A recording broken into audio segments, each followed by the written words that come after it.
Now we will see respiratory organs in humans. Humans के अंदर respiratory organs कौन से हैं? तो रेस्पिरेटरी ऑर्गन्स जो ह्यूमन के अंदर पाए जाते हैं उनको हम दो कैटेगरीज में डिवाइड कर सकते हैं। सबसे पहले कैटेगरी है कंडक्टिंग ऑर्गन्स और दूसरा है मेन रेस्पिरेटरी ऑर्गन्स, राइट। तो कंडक्टिंग ऑर्गन्स में बेसिकली रेस्पिरेटरी ट्रैक्ट आता है, ठीक है। और रेस्पिरेटरी ट्रैक्ट के अंदर भी बहुत सारे ऑर्गन्स हैं जो कि इस एक ट्यूब लाइक स्ट्रक्चर फॉर्म करते हैं, उसी को रेस्पिरेटरी ट्रैक्ट बोलते हैं, राइट। सो यहाँ पे हम देखेंगे कंडक्टिंग ऑर्गन्स में conducting organs form a system of tubes, ठीक है। कंडक्टिंग ऑर्गन एक ट्यूब का सिस्टम फॉर्म करता है जिसको रेस्पिरेटरी ट्रैक्ट बोलते हैं। और ये जो रेस्पिरेटरी ट्रैक्ट है ये एक्चुअली में जो एयर हम इनहेल करते हैं, ठीक है, उसके लिए एक पैसेज बनाता है, एक रास्ता बनाता है, एक चैनल बनाता है जिसके थ्रू एयर हमारी नोज से अंदर जाके और उसके बाद में ये लंग्स तक पहुंचती है, ठीक है। तो इस पूरा जो आपका नोज से लेके और लंग्स तक का जो पैसेज है, इस ट्यूब लाइक पैसेज को या इस ट्यूब लाइक सिस्टम को ही रेस्पिरेटरी ट्रैक्ट बोलते हैं, राइट। सो हियर विल सी कि कंडक्टिंग ऑर्गन्स के अंदर कौन कौन से पार्ट्स इंक्लूड होते हैं या कौन कौन से ऑर्गन्स होते हैं। तो यहाँ पे देखेंगे नोज, ठीक है, you can see here this is the nose, right. Then nasal passage, nose के अंदर जो स्पेस होते हैं, ठीक है, जो होल्स होते हैं, उस ओपनिंग को, होल को, स्पेसेस को नेसल पैसेज बोला जाता है। देन इंटरनल नेयर्स, उसके बाद आपका इंटरनल नेयर्स आएगा, उसके बाद आपका फैरिंग्स आएगा, फैरिंग्स के बाद लैरिंग्स आएगा जिसको वॉइस बॉक्स भी बोलते हैं। देन ट्रैकिया आएगा, उसके बाद ब्रोंकाई आएगा और उसके बाद ब्रोंकाई जब डिवाइड होता है तो वो ब्रोंकियोल्स बनाता है। तो ये सारा जो आपको दिखाई दे रहे हैं ऑर्गन्स, ये एक्चुअली ये एक ट्यूब लाइक सिस्टम को फॉर्म करते हैं। तो here will see one by one. Nose, nasal passages और इंटरनल लेयर, इनको एक साथ देखेंगे, ठीक है। तो यहाँ पे आप देखेंगे ये नोज है और इस नोज के अंदर जब आप एरो देखेंगे तो ये जो एरो आपको यहाँ पे दिख रहा है, this is actually showing the nasal passage. तो nose bear two openings called external air, ठीक है, सॉरी एक्सटर्नल लेयर्स। तो नोज के अंदर दो ओपनिंग्स हैं, ये जो दो ओपनिंग्स रहती हैं यहाँ पे आप देख सकते हैं, ठीक है। तो इन ओपनिंग्स को ही एक्सटर्नल लेयर्स बोलते हैं या नॉस्ट्रल्स बोलते हैं, ठीक है। और ये नॉस्ट्रल्स एक दूसरे से एक कार्टिलेजिनस सेप्टम, अगर आप नोज को टच करेंगे तो जो सेंटर है वहाँ पे एक कार्टिलेजिनस सेप्टम है, यानी कि डिवाइडर है, सेपरेटर है, जो कि इन दो नॉस्ट्रल्स या इन दो होल्स को, जिनको हम एक्सटर्नल नेयर्स बोल रहे हैं, इसको सेपरेट करते हैं। Then nostrils are lined with moist ciliated mucus membrane. तो नॉस्ट्रल्स के अंदर म्यूकस मेम्ब्रेन प्रेजेंट होती है जो कि सीलिएटेड होती है, सीलिया प्रेजेंट होती है, साथ ही साथ वो मॉइस्ट होती है, right. Then nostril open into nasal passage. अब ये जो आपके नॉस्ट्रल्स हैं, ये जो ओपनिंग है नोज की, दो होल्स बने हुए हैं, ये नेसल पैसेज में ओपन होते हैं और ये नेसल पैसेज ओपन होता है फैरिंग्स में, ठीक है। आप यहाँ देख सकते हैं, यहाँ से नेसल पैसेज आएगा और ये फैरिंग्स में ओपन होगा और फैरिंग्स के अंदर ये ओपन होता है बाय इंटरनल नेयर्स, ठीक है। ये तो बाहर के हो गए और इंटरनल नेयर्स जो रहता है वो अंदर के साइड होता है। तो जब ये नॉस्ट्रल से नेसल पैसेज के थ्रू जाएगा और उसके बाद में जब वहां से ये ओपन होगा फैरिंग्स के अंदर, तो वो ओपनिंग जो होगी वो that is through the internal नेयर्स। Now what is the function of nasal passage? Now here you can C in the diagram, ये आपका नोज का जो बाहर का ओपनिंग है, होल्स हैं, इनको बोल देंगे एक्सटर्नल नेयर्स, ठीक है, और एक्सटर्नल नेरिस। और जब इसके आगे हम बढ़ेंगे, सी दिस पैसेज, ये पैसेज जो है इसको नेसल पैसेज बोलते हैं, जिसके थ्रू एयर अंदर जा रही है। एंड देन आफ्टर यहाँ पे ये वाला जो ओपनिंग है, ये एरो आपको दिख रहा है, ये वाला, ठीक है, इस एरो को बोलते हैं इंटरनल नेयर्स और नेरिस। तो ये इंटरनल नेयर्स के थ्रू ये ओपन हो जाता है। यहाँ नीचे ये फनल लाइक स्ट्रक्चर देख रहे हैं, ये फैरिंग्स में ओपन होता है, ठीक है, इसको नासोफैरिंग्स बोलते हैं। तो आप देख सकते हैं this is known as external nares, जिसके थ्रू एयर अंदर जाती है।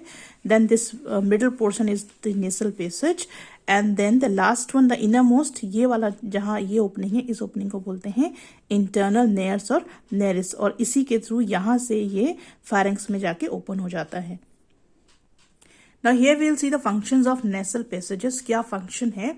तो नेसल पैसेज के अंदर जो हेयर्स प्रेजेंट होते हैं वो बैक्टीरिया को ट्रैप करते हैं और जो डस्ट पार्टिकल्स प्रेजेंट होते हैं एयर के अंदर उसको भी ट्रैप करते हैं। तो जो एयर हम इनहेल करते हैं उसके अंदर बैक्टीरिया भी प्रेजेंट होते हैं, डस्ट पार्टिकल्स भी प्रेजेंट होते हैं। तो ये हेयर क्या करते हैं, ये उनको ट्रैप कर लेते हैं।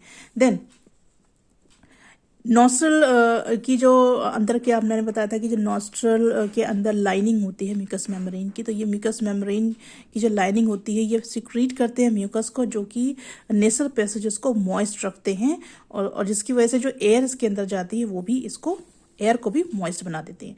देन इट वार्म्स और cools the air to body temperature before it enters the lung. तो जो भी एयर हम इनहेल कर रहे हैं उस एयर को ये बॉडी टेम्परेचर के हिसाब से नेसल पैसेजेस क्या करते हैं, वार्म या कूल कर देते हैं, ताकि ये लंग्स में पहुंचने से पहले ये सूटेबल हो जाए। ठीक है, तो ये या तो वार्म कर देती हैं या फिर कूल कर देती हैं, वो डिपेंड करता है कि बॉडी का टेम्परेचर क्या है। तो ये एयर को या तो वार्म करती हैं या फिर कूल करती हैं लंग में जाने से पहले। देन म्यूकस लाइनिंग के अंदर ऑल्फैक्टरी रिसेप्टर्स प्रेजेंट होते हैं जो कि स्मेल को पहचानने में मदद करते हैं, राइट। सो म्यूकस लाइनिंग के अंदर ऑल्फैक्टरी रिसेप्टर्स प्रेजेंट होते हैं जो कि स्मेल को पहचानने में, रिकॉग्नाइज करने में हेल्प करते हैं। So these are the functions of nasal passages. Then comes the pharynx. मैंने आपको बताया था pharynx पार्ट कौन सा है, ठीक है। This funnel like structure is known as pharynx.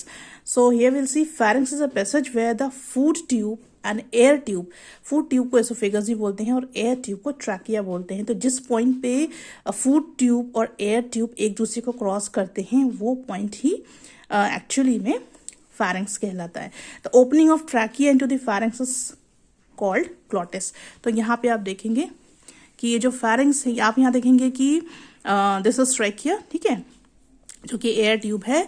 और उसके बाद में आप यहाँ पे देखेंगे कि ये जो आपको ये वाला जो पार्ट दिख रहा है, this part is known as glottis. और इस ग्लॉटिस के ऊपर यहाँ पे कटिलेज से बने हुए फ्लैप्स हैं। इन फ्लैप्स को क्या बोलते हैं, इपिग्लॉटिस बोलते हैं। और इनका फंक्शन क्या होता है कि जिस समय हम खाने को निगल रहे होते हैं, सॉलो कर रहे होते हैं, उस समय ये इपिग्लॉटिस जो है वो ग्लॉटिस को बंद कर देता है ताकि जो आप खाना खा रहे हैं वो एयर ट्यूब में ना चला जाए, ठीक है। तो उस चीज को रोकने के लिए ये जो एपिग्लॉटिस है ये क्लोज हो जाते हैं, राइट। सो यहाँ नेक्स्ट इज लैरिंक्स और वॉइस बॉक्स। तो जो ट्रैकिया का ऊपर का पार्ट होता है वो थोड़ा सा वाइडर होता है, चौड़ा होता है, और उसका जो काम है वो होता है वॉइस का प्रोडक्शन। तो यहाँ पे हम पिक्चर में देखेंगे ये ट्रैकिया है और ट्रैकिया का जो ऊपर का पार्ट है ये थोड़ा सा वाइड है, ठीक है, थोड़ा सा डायलेटेड है, इसको लैरिंक्स बोलते हैं। और ये जो स्ट्रक्चर है ये वॉइस प्रोडक्शन के काम में हेल्प करता है, ठीक है। तो this is associated for the production of voice. तो जो आवाज हमारे गले से निकलती है that is because of the larynx part, ठीक है, क्योंकि लैरिंक्स के अंदर 9 कटलेजेस होती हैं, ठीक है, और साथ ही साथ इसमें 2 सेट्स ऑफ मसल्स होती हैं और 2 पेयर ऑफ वोकल कॉर्ड्स होते हैं। और वोकल कॉर्ड्स जब वाइब्रेट होते हैं तो वो साउंड को प्रोड्यूस करते हैं। So this is the larynx, जो कि इसको वॉइस बॉक्स भी बोला जाता है because it is associated with the production of voice. So here we can see larynx और voice box. तो it is called larynx और voice box क्योंकि ये voice को produce करता है। Then next we'll see trachea और windpipe, ठीक है, trachea और windpipe। ये एक long tube like structure होता है, ये आप देख सकते हैं, ये लंबा सा tube like structure है। And it extends from the larynx in the neck to bronchi in the thorax cavity. तो ये देखेंगे आप, ये कहाँ से निकल रहा है, ये larynx से निकलता हुआ और ये thoracic cavity के अंदर, ब्रोंकाई के अंदर तक ये जा रहा है। आप देख सकते हैं इसका जो फिगर है, ठीक है। So it lies ventral to the oesophagus, यानी कि फूड पाइप के ये पीछे की तरफ प्रेजेंट रहता है और इसकी वॉल जो है वो सी शेप्ड कटलेजनस रिंग्स से सपोर्टेड रहती है। तो इसमें जो आपको ये जो सी हाफ स्ट्रक्चर्स दिखाई दे रहे हैं ये एक्चुअली में कटलेज से बने हुए हैं जो कि इसको सपोर्ट करते हैं। और सपोर्ट इसलिए करते हैं ताकि ट्रैकिया जो है वो कोलैप्स ना हो जाए, राइट। तो इसलिए ये रिंग्स इसको सपोर्ट करते हैं। कोलैप्स हो जाएगा और अगर स्टिकिंग हो जाएगा, चिपक जाएगा, सुकड़ जाएगा तो सांस लेने में दिक्कत हो सकती है। तो इसलिए ये जो ट्रैकिया है इसका जो ये पूरा रिंग लाइक कटलेजनस स्ट्रक्चर से ये सपोर्टेड रहता है, which is a tube like structure, right, जो लॉन्ग ट्यूब है। So this is forming a trachea. तो आप यहाँ पे देख सकते हैं, this is larynx part, this is trachea जो कि एक लॉन्ग ट्यूब लाइक स्ट्रक्चर है। इसमें सी शेप्ड कटलेजनस स्ट्रक्चर्स होते हैं या कटिलेजेस होती हैं जो इसको सपोर्ट करती हैं। देन कम्स ब्रोंकाई और ब्रोंकियोल्स। तो जैसे ही जो ट्रैकिया है वो थोड़ा सी कैविटी में एंटर करता है, वहाँ पे ये दो प्राइमरी ब्रोंकाई में डिवाइड हो जाता है, जिसको हम लेफ्ट प्राइमरी ब्रोंकस और राइट प्राइमरी ब्रोंकस बोलते हैं, जिसमें से right primary bronchus left one से थोड़ा सा बड़ा होता है। तो यहाँ पे हम इसमें देख सकते हैं कि ये आप देखेंगे, ये जो ट्रैकिया है आपका नीचे तक जाकर, और ये थोड़ा से कैविटी में ये नेक रीजन कवर कर रहा है, देन आफ्टर ये थोड़े से कैविटी वाले रीजन में आ रहा है, और यहाँ पे आप देखेंगे प्राइमरी ब्रोंकस में डिवाइड हो रहा है, ठीक है, ब्रोंकाई में डिवाइड हो रहा है, that is the right and the left, ठीक है। तो जो राइट वाला है वो थोड़ा सा बड़ा होता है as compare to the left one, right. Then comes bronchial tree. तो यहाँ पे मैं देखा था कि ट्रैकिया जब थोड़ा से कैविटी में जाता है तो ये दो प्राइमरी ब्रोंकाई में जो सिंगुलर फॉर्म इसका ब्रोंकस है डिवाइड हो जाता है।